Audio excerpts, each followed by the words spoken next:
I don't know why.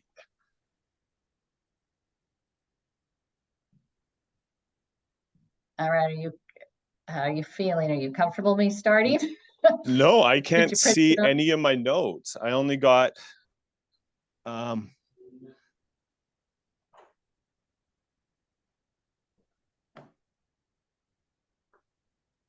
I can't see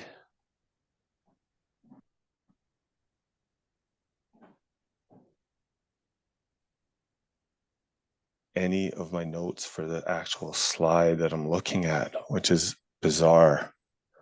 Does anyone know How to get it back? Did you say you printed them or not? Now my printer's out of paper, so Oh my gosh. Hold on. 1 sec.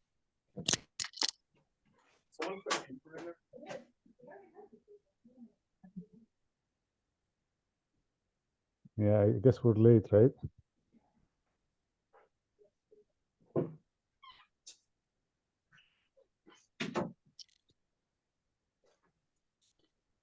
I don't know if you can introduce and just tell people to hold on for a second. Well, what I'll do is I'll go through my whole introduction, and by the time I'm done, if you're still having technical difficulty, then you could just say, Okay. Then you could just say something. Hopefully you can get started. Because I think Okay, I got. They call me wondering what's happening. So I'm gonna get ahead and get. Oh, but you got to go back to the first. Okay, I'm good now. All right, I'm going to start the webinar. Okay. All right. Thanks, Sherry.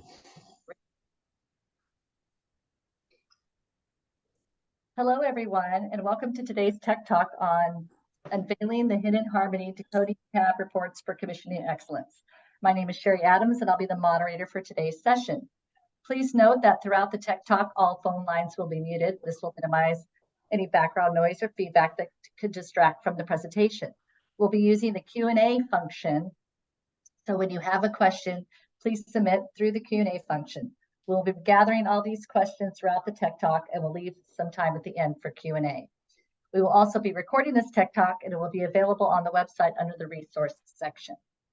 Today's presenter is brought to you by the Western Canada chapter. Today's presenter is Luke Buis.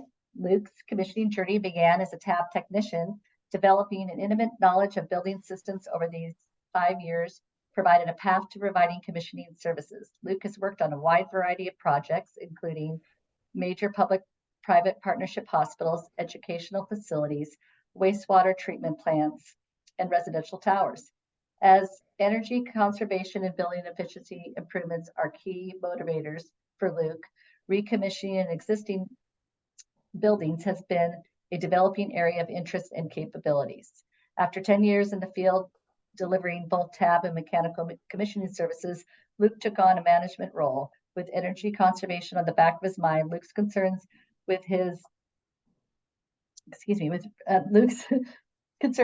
perceived decreasing standards within the commissioning and tab professionals prompted him to advocate for this change. Had to start within the company he worked for, so setting the bar high internally was the first step. Through an extensive in-house training program based on National Environmental Balancing Bureau standards, he has helped build a solid team of knowledge technicians who deliver trusted results. Luke is a current chapter member of the BCA Western Canada chapter and received his ACP certification with the BCA in 2019. So welcome, Luke. And we're hoping that he Hello. We had a few technical difficulties, so we're hoping we are all set and ready to go now. All right. Hello, everybody. Welcome to our Tech Talk. We will be discussing how to decode tab reports to improve the commissioning process. I'm joined with Ali Sablani and Tom Bedford, who will answer some questions at the end. And as Sherry mentioned, we're members of the Western Canadian chapter. This Tech Talk came about during a commissioning course, which emphasized the importance of reviewing tab reports, but it did not delve into what to look for. We recognize that many commissioning providers, contractors, and consultants face challenges in comprehending and interpreting some tab reports. So this presentation is for all stakeholders in the construction industry, including building operators and owners. Our aim is to foster a more profound dialogues and hopefully some future presentations on this subject. So, some of the topics we will cover. There's already a Tech Talk, number 2, that discusses a lot of commissioning and tab coordination. It's quite good. It goes on about building tab specifications, different tab associations, scheduling, and a lot of the coordination factors with commissioning and tab. So we'll kind of just breeze through that area and get into a more practical walkthrough of a tab report. And we'll look at some red flags to kind of beg some questions if a report is fabricated. We will look at some common issues with tab reports. We'll have a section on working with your drive-by tab providers. That's the terminology we use here, but might not be the best way to say it. And then what information to extract out of a tab report and put in your commissioning issues log so that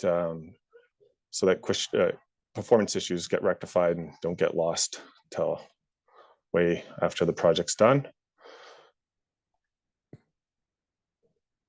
So let's breeze through this. A lot of this is obvious to many of you, but we may have some attendees who are not as familiar with testing and balancing reports.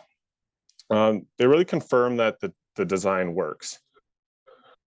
And this includes the quality of the installation. And so through this, you're going to see if there's leakage, any sort of system effect, sizing, component sizing issues. On the hydronic side, some orientation issues with valves. But this really, the tab reports indicates that this system is performing as intended and the design is working to the building's needs. Some tab reports are important for benchmarking performance right at inception and for down the road. We know that set points and things get changed over the years, so the tab report is great and essential for putting things back to how they worked at day one, different set points. So it's really important for the longevity of the system. They're great to review for any renovations, ensuring that there's actually capacity there for your ventilation or hydronic needs for heating and cooling. So the drawing or existing as-built of the building might say, yeah, we designed the space for this many air changes and this volume of air, but were they actually able to get it during the commissioning of that building?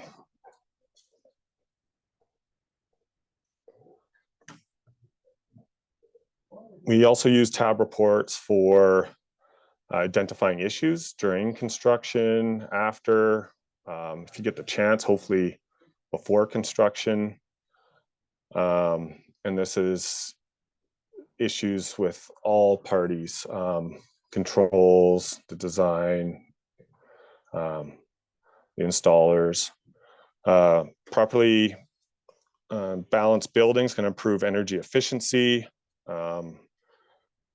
Importantly, and obviously testing and balancing is essential for occupant comfort. Regulatory compliance. This is huge, especially with our commissioning process, ensuring we have the right pressure relationships in clean spaces, labs, isolation rooms, many other life safety reasons to ensure that the tab report is done correctly. And lastly, just the documentation and accountability of all the stakeholders and ensuring that these systems do meet specified criteria and the owners and operators of the building get what they paid for.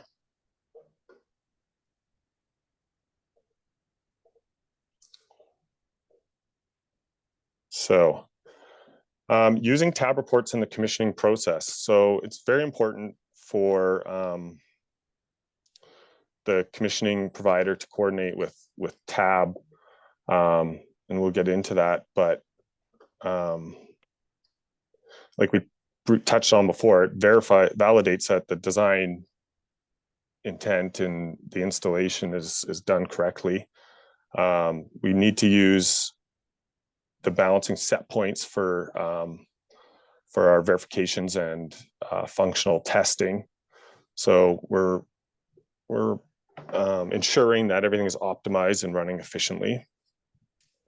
And like we said before on the previous slide, it's important that we need to verify the pressure relationships, and this can only be done correctly if the tab provider's part of it, because you might have a leaky space, you're changing airflows to maintain that pressure relationship, but how are you affecting the air changes, and how are you ensuring that these results or any changes are documented for future operations in the building.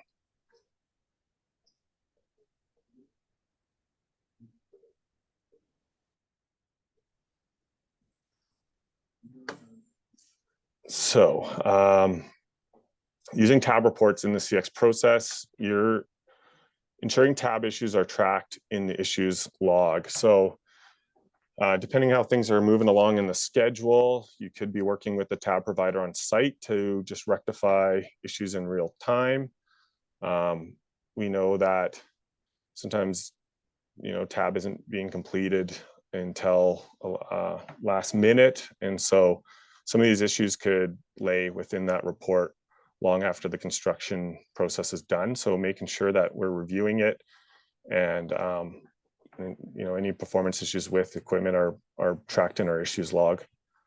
We're using tab reports and coordination with the tab provider for our commissioning scheduling. We want to ensure that the correct sequence of systems are being started up in the correct order, that we have exhaust fans and makeup air units running in harmony with each other. We're using it to identify our building clean milestone. We can't have tab activities going on before the building is clean and we're not producing any dust. So this can really drive the commissioning schedule and get all parties seeing what needs to be done to get the commissioning process going. We're looking for window and door seals for a lot of tab activities. A big one is ensuring controls and electrical are both complete and that they've completed their end-to-ends and correct labeling of equipment. As commissioning providers, we've touched on this a couple times, we are ensuring pressure zones and labs are meeting their correct relationships. So you're working with the tab provider to ensure it's compliant.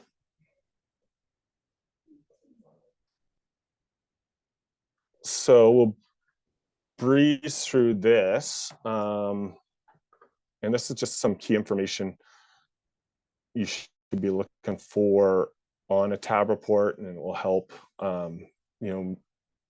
make sure it's a reputable report and not something that's just put together on a drawing. So you're looking for all the project information on a title page, the date when the tab work was completed, the contact information of the tab technicians. And this is, in my opinion, at minimum. A good report is going to have more information, the better. You want to see the design specifications of all the airflow rates, equipment pressure profiles, water flow rates for various components. You're looking for the testing procedures, certainly the instruments and equipment that was used, and ideally with calibration information. Sometimes that's requested after, but if you're seeing that, it's just adding more integrity to the report. Locations where measurements were taken. You are looking to see the actual measured data, and any set points that were set during the balancing process, differential pressures on both air and water, or static pressures on air and differential on water systems.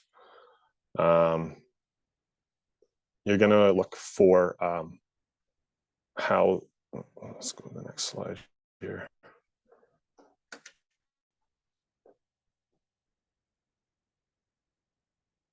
Okay, jumped the gun a little bit. Let's see.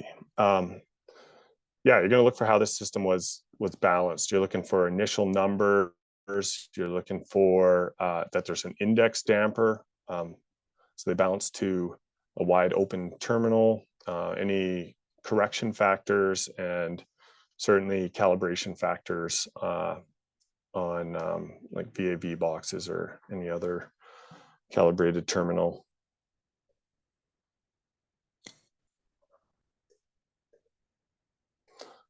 It's important that the tab report indicates any deviations from the design specifications and corrective actions that were taken. This could be a note on why a terminal was left low. It could be any drive changes that were done. And we got to ensure that those are documented. So maintenance down the road, they put on the updated shivs or belts. There's many reasons to note all of this. And then we're looking for a summary page with notes and kind of a breakdown of anything that was out of the usual. I like to see if a note on a piece of equipment that an unusual measurement was taken, there wasn't any duct straight stretches for a traverse, so perhaps the technician used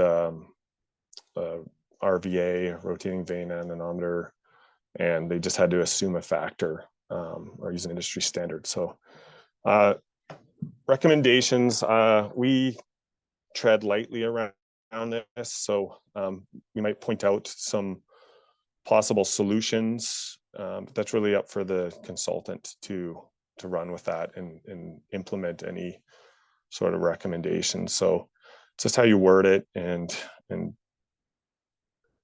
if it's a troubleshooting report versus an actual new building. So yeah, it's good to see something on each piece of equipment and just summarize together. And this is great for coming back to it down the road and knowing how the technician actually set up this project.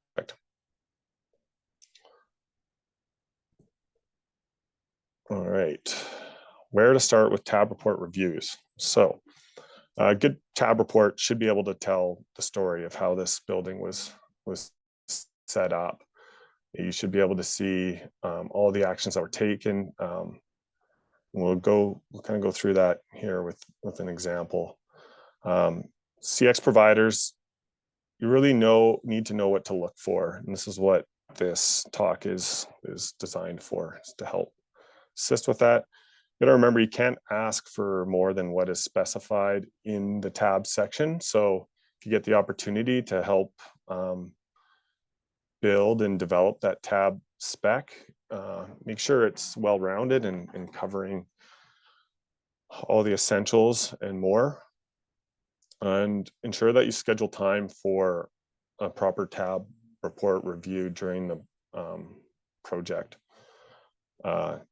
There's situations where the consultant might not get the tab report till long after occupancy, and we want to mitigate that as best as possible so that we can fix issues during the construction process.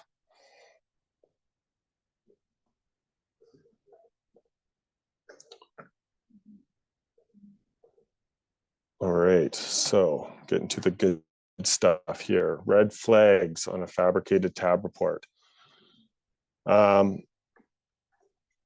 there could be a lot more than these, but these are just things to look for, and then you can start asking questions, especially if it's a new tab provider that you haven't worked with and don't have that relationship with.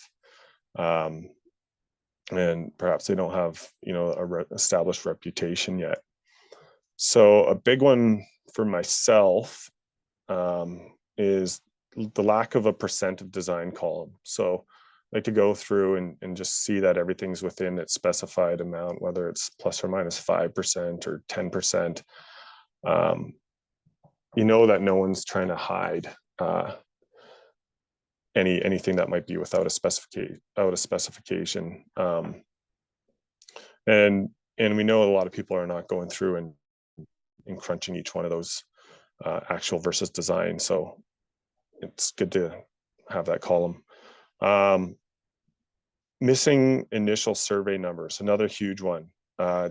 This is what tells the story. You're going to be able to see which terminal was the most restrictive, how much airflow was lost during the balancing process to static pressure losses. It tells a lot, and we'll go through that. Static pressures across the moving equipment, fan or the pump. You're not seeing any correction factors or how they obtained them. Calibration numbers on VAV boxes, they're all the same or very similar. We know through experience how there's quite a variance between them, just from installation factors. We're looking for indication of what measuring instrument was used on each piece of equipment and terminal. Throughout the process, you might have several on a bigger project iterations of a tab report.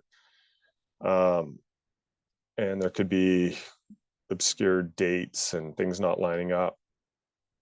And this might help identify, incorrect or non-updated sheets. It could not even be fabricated, just mistakes that were made.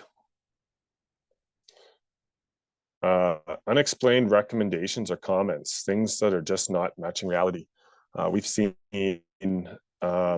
reports where they have volumes on equipment that was actually deleted in an SI. So yeah, you're looking for just consistency with actually what has been installed and commissioned. A big one when you're on site is look for dampers that have been marked and stickered in evidence of actual balancing, and marking dampers is, in my opinion, huge. It's great for building operators down the road to be able to put things back. We do it all the time, go into a building and there's complaints and we see that the damper's moved, and it's simply put it back into its marked location. And I am an advocate to actually mark them rather than just a sticker over top, because it's more difficult to put back into that exact position. On site, you're looking for, you're ensuring that there is an index damper, that they've balance back to a wide open terminal. Numerous reasons why this is important, besides just your pressure issues and inefficiencies, and you're making noise if you're building up pressure. So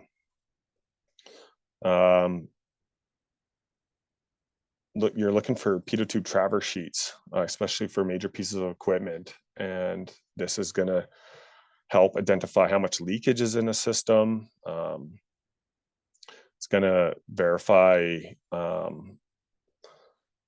just validate the equipment actual performance. It'll help if there's pressure issues in the building, just the overall pressurization of a building. So certainly look for those traverse sheets.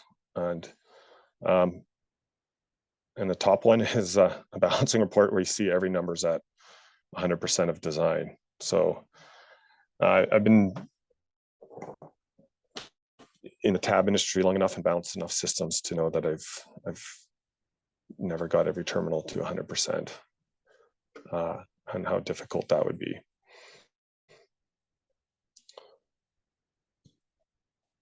All right, here we go. Now we are looking at a sample tab report. I volunteered throwing my company under the bus on this one. They're certainly not perfect, but that is why I chose it. And I this is heavily redacted, but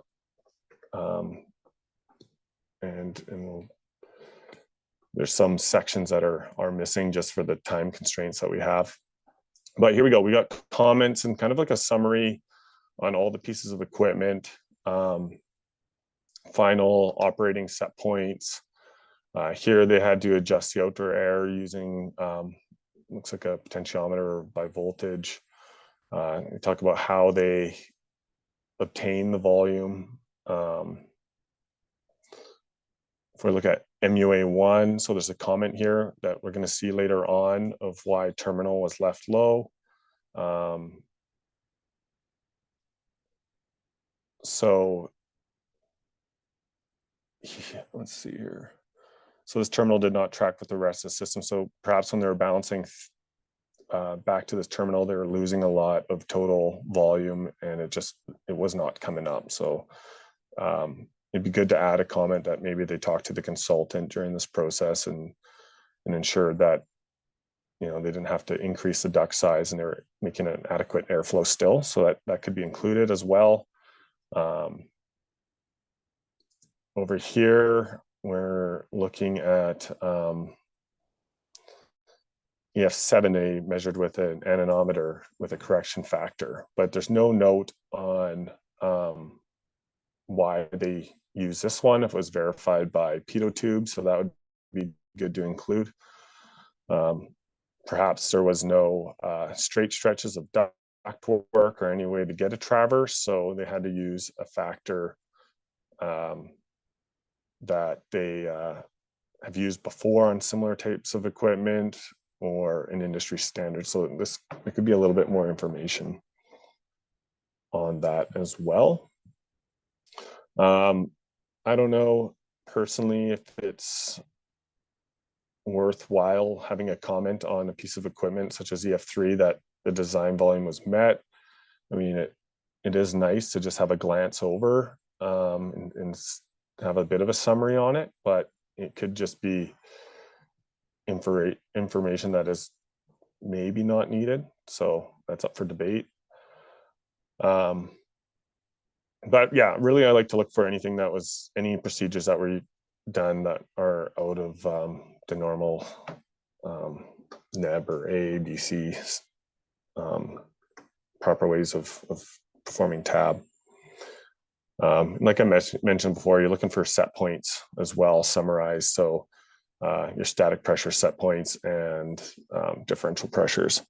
You might find those in the equipment performance information. Different providers will have different ways to summarize the actual performance right at a unit. So there's several providers in this area where it kind of looks like this. So going through it, and it's important to spend some time here. You're looking, okay, our actual total volume meets our unit total. We're looking at our outdoor air and return set points. You're looking at your pressure profiles. This should also include a diagram of the unit and pressure profiles across each component. Here, there's something not adding up. So we're looking at over an inch of water column externally across this unit. However, the design is only for 0.7 inches. So I would anticipate that this unit would be really low on volume just by looking at that, but we are at design. So I think there could be an error here where this might be a total static pressure, maybe across a fan. So if I was a commissioning provider on this, I would be asking that question and making sure that the right pressures are recorded. This is a direct drive unit, but if you were, if there was shivs and pulleys, you want to see, where it was initially, and then, maybe they did a drive change, new belts, new shivs. So that should be included in here for future maintenance reasons. So they actually slowed this unit down 3 hertz, which is good to know. But once again, another indicator that the static pressure is not really making sense. And the other thing, it could be an incorrect design pressure put in there, but we should be asking that question. You're looking at the amperage draw. If this was another unit that was not making volume and it was low, are we at max amperage? Or could they not speed it up any further because of the fan tip velocity? All these numbers tell a story of what the technician did and why it was left a certain way.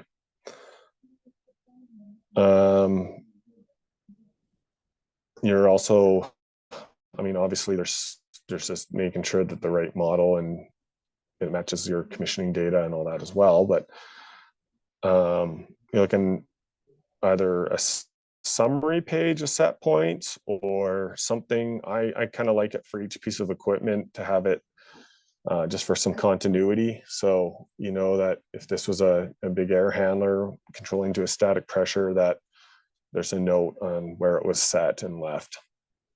And any outdoor air set points, so it can be put back there over time if there's any changes.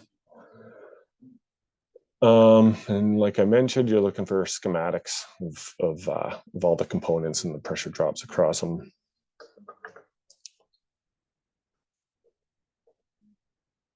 So similarly on hydronic equipment, I think this project was relatively small, nothing major, but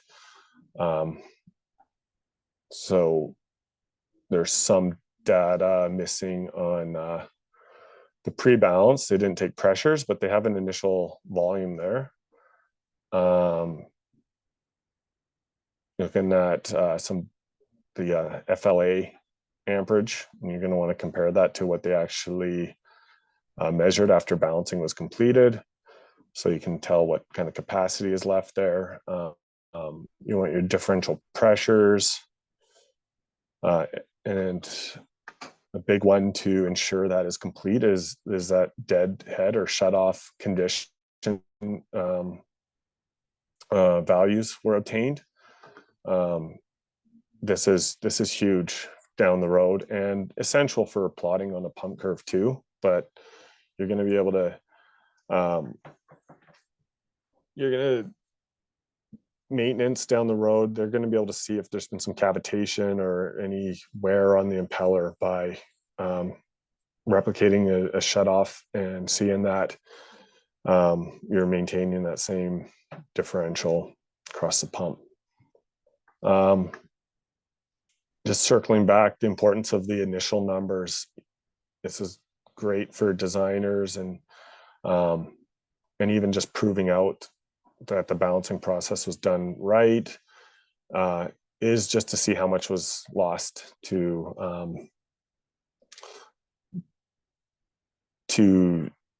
static pressure or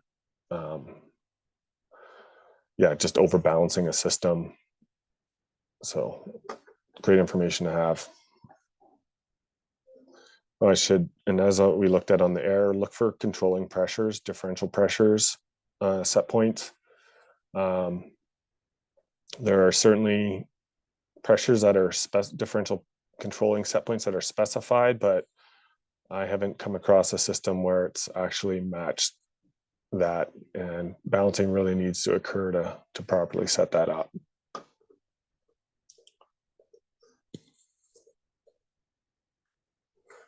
Okay, so here's a sample terminal sheet. So reviewing the data, we got our design volumes, initial column, and our final volumes where things were left. It's great. It's got percent of design. So right away, we can see that we have a low terminal. And we've got a note here to reference this back to the comments page. So there should be a comment on why this was left out of spec, if the consultants were notified, and any decisions that were made on it, reasons that maybe they couldn't change any of the ductwork or whatever reason may be. You're looking for which terminal is your index. What have they balanced back to? Why was that one low? Did they open up and ensure that that damper was fully open? So it looks here that this one is really, really low. Like almost a fifth of the design. So it was likely a closed damper or something, or disconnected, who knows, but they got it up quite a bit. So there's actually, if you look at the total of our initial column, was quite a bit lower than our final volume. So you can start asking questions. Was it because this damper, there's a bunch of closed dampers, or did they speed up the unit after? So you can circle back to that equipment data sheet and see what they did for this final volume to have come up so much. There's also, did they balance this system at 60% of design and then speed it up? Well, if they did that, you got to ensure that it was resurveyed and not calced up, because when you do a huge jump in equipment, speed increase at the equipment, things can fall out of spec. They're not breaking fan laws or anything like that when different velocity profiles can affect, put things out of proportion during a big speed change. So another reason why the initial volumes are very important to see on a tab report. There should be some information here, what kind of instrument was used, decay factor, maybe a comment on how that was obtained and why it was different for these terminals. So I should have highlighted that. That's something worth asking that question. This is good to see. They traverse this. They used a bolometer here on EF2. Use some, probably an anemometer here, something with a factor. But now we get to EF6 and 7. These are left high. We should see a comment here on why they were left high. And there was a comment on these two indicating that there's no speed control. But we should have a little indicator that there is a comment there.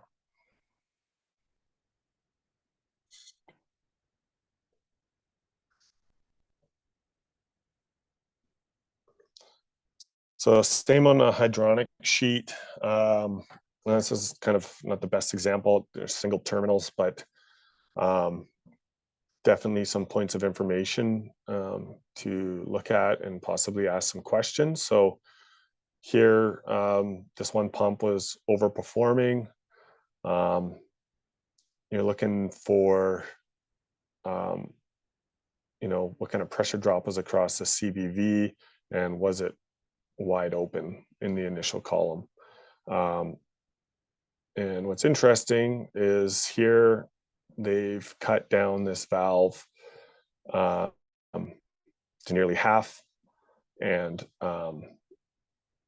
it's, in my opinion, not best practice to do so on a single terminal. You should always have the system wide open, but perhaps the trimming a peller may not have been an option, or there's no speed control in this pump, and the consultant or the contractor just gave that direction to do that. You also don't want to leave things high and overperforming so you don't wear out components ahead of time, or waste energy either. So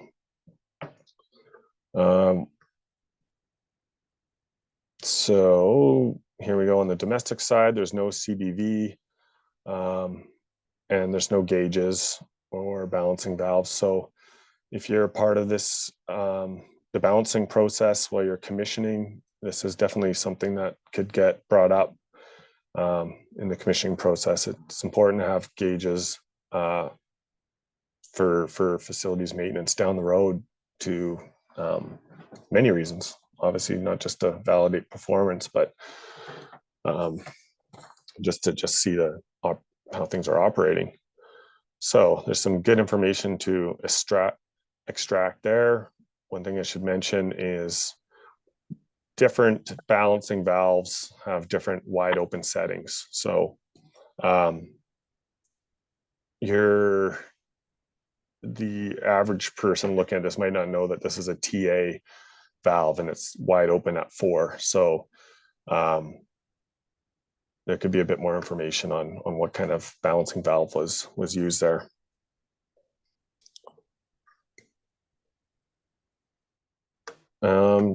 Adding a little bit more to the initial numbers, initial survey numbers.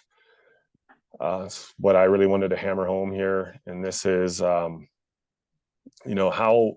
restrictive was the system. This tells you how and if the system was properly balanced too. So in this situation, they only lost about 100 CFM. If this number, and this might not be the best example, if this was, say, this final volume was low at like 1800 CFM, you're like, well, let's see how they sped up that unit. So you're looking then at the drive change data here. He's got a note saying that it's at 10 volts. This is potentially at max speed at that point.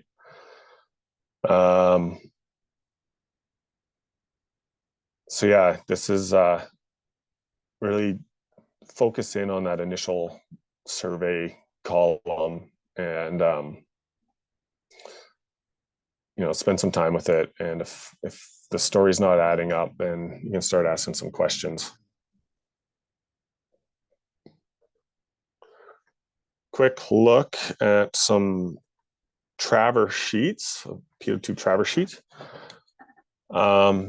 At minimum, they should look like this.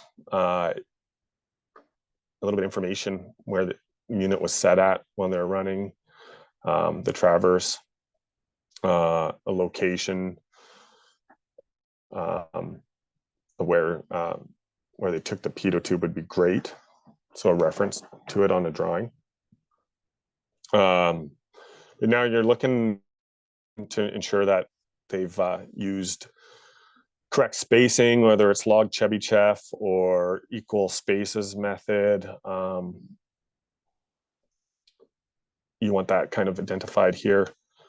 You're seeing how laminar the airflow is. So the traverse profile tells a story in itself.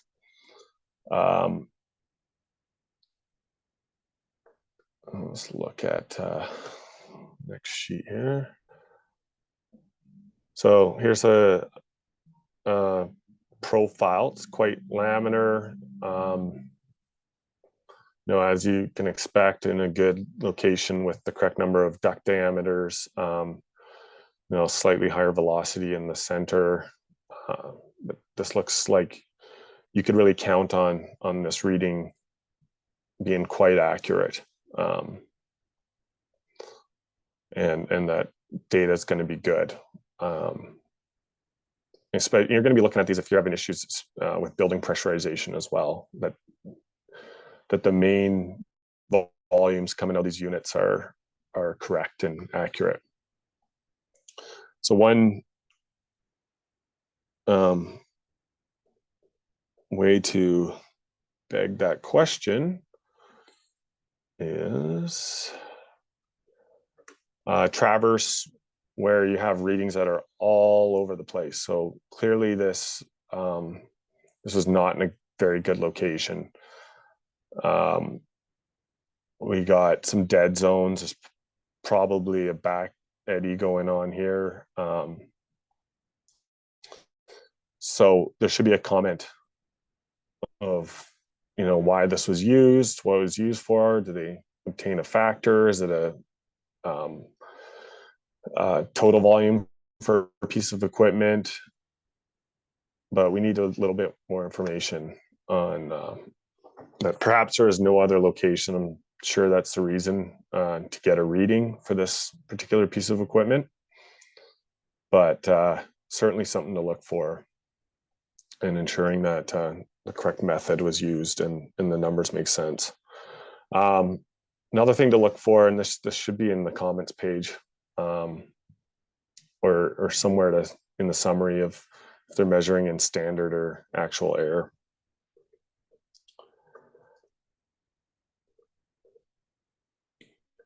A little example, got a typo there to fix, but reviewing tab reports retroactively. So this example is on a project we were asked to come in to retro commission a project where they're having a bunch of performance issues. One of them was in a kitchen where they're having issues with smoke control. So I requested the tab report, and sure enough, the report indicated that they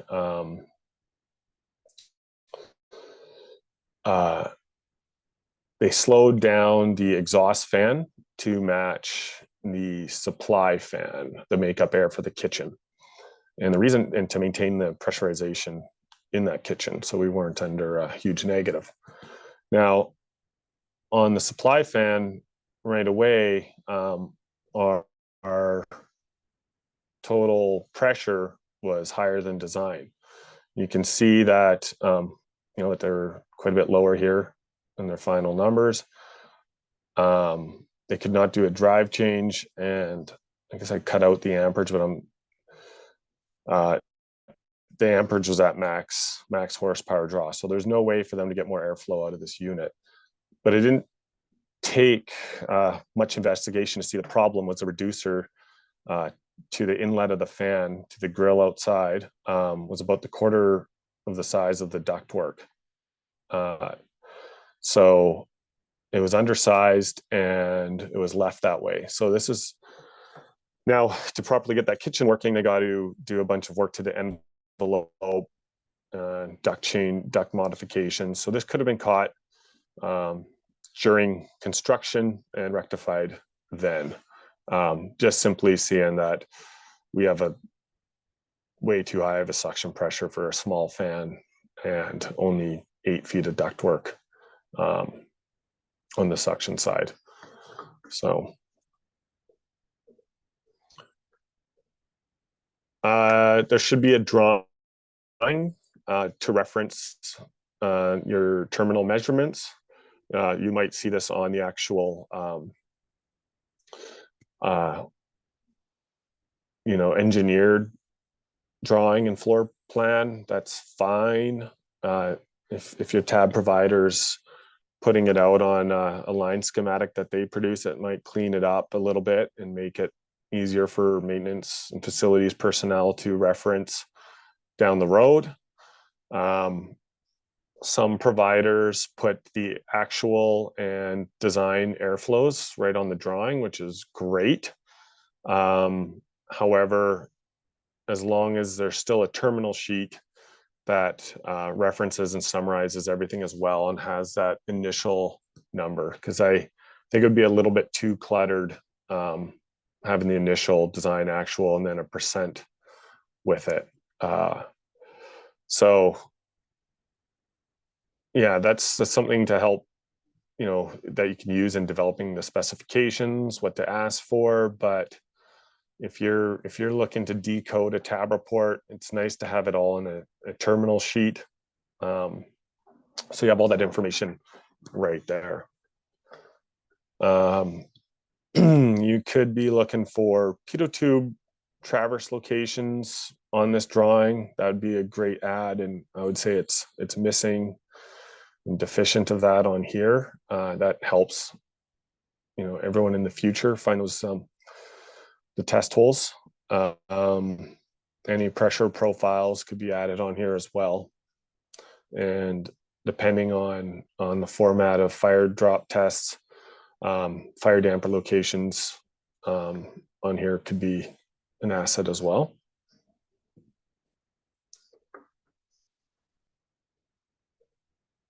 All right. So I'll try to speed through these ones a little bit so we have some time for questions here. What to do with your drive-by tab provider. It's just some points we put together here, and I think it would be a good process to follow. You want to make sure that you're actually seeing that there is evidence of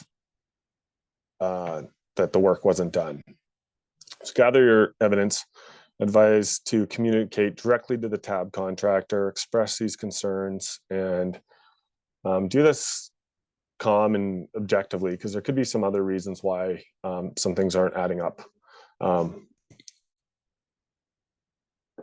Ask for any explanation and listen carefully. If there's nothing really coming to light there, ask to take some sample readings with them on site. Offer the opportunity to correct any of these issues if they're minor. You want to make the mechanical contractor aware if these issues are major. You're not going to make the schedule, or if you really see that some rebalancing needs to be done and occupancy is going to be a concern.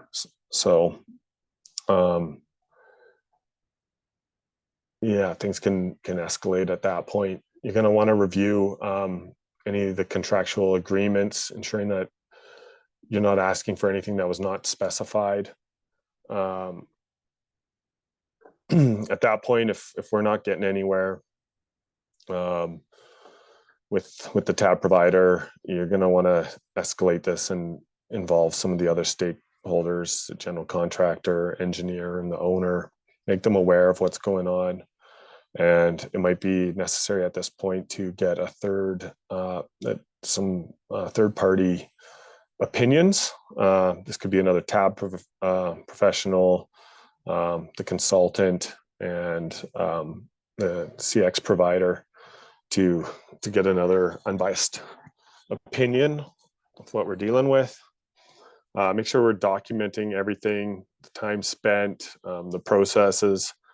And hopefully we don't get to the point where you're dealing with holdbacks or any legal recourses. And then we want to focus on preventing this from happening again.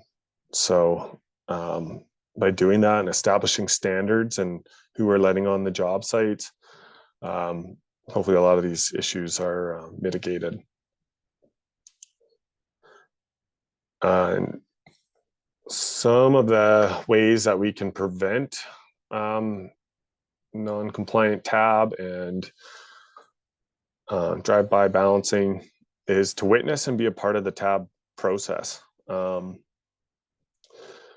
like I said earlier, if you don't know who you are you're dealing with, they're new to the game, they don't have a reputation, you certainly want to be a part of that process. You also, there's other good reasons, such as just learning it yourself if you haven't had a tab background, really seeing what goes on. This is going to help you with scheduling in the commissioning side of things, and making sure the right equipment's coming online, and understanding what a tab contractor needs to get the work done. So being a part of the process on site is key. If you're really trying to weed out, and I mean, this is good all around, is always to have a plan, but on specifically more complicated projects, getting the tab provider contractor in early, produce a plan. You could be working on a high rise where the bottom half of the building's complete and the top half is still in construction, yet you're trying to balance make up air between all the floors, or an HRV. How are you going to do that? It's a huge process and coordination to make sure we're not drawing in contaminated air on the areas that are still under construction. So really push for a tab plan if possible, and this is going to help you understand what the tab contractor is going to do. Include the tab firm if possible in the design review process. This is rare. That's usually, that part of the project's not gone out to tender, or you may not know who's doing the balancing yet.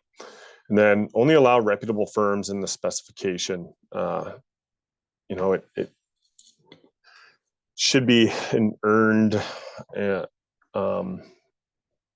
position to be in. You want to know the experience, qualifications, if there's any accreditations. You want to make sure they're not hiding behind just accreditations, that they are actually known for doing having the integrity to do the work right.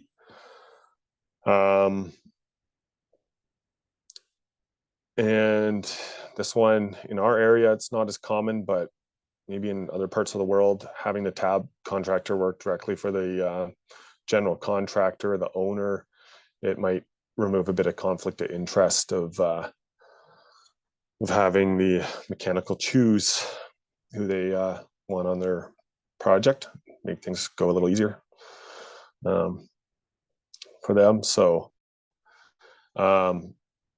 the testing and balancing, it really fills in a gray area between all the trades, contractors, and consultants, pulling everything together. And it's really important that it's being done correctly, and not balancing a building right has a lot of implications to try to, especially if you have to do it retroactively and it's occupied. It's just, it escalates the cost of it exponentially. So yeah, we will now open up the floor to any questions. I think we got some time left here. Yeah. Hi, Luke. And thank you for listening. Thank you, Luke. We do have a couple questions. We have hit the hour, but we hopefully could try to get through a few of them. One of them was back when you were on your hydronic equipment data sheet slide, and the question came in: how much should the terminal box K factor change from box to box? Yeah. I could answer that if you want. All depends on the control provider or control company. Every system is different. But if you do have your box size correct into the program, it will be a different, but it will be minimum different that we could tell if it's been visited and corrected or not. Typically, depends on the control system. Some of them, there's a variety based on the size of the boxes.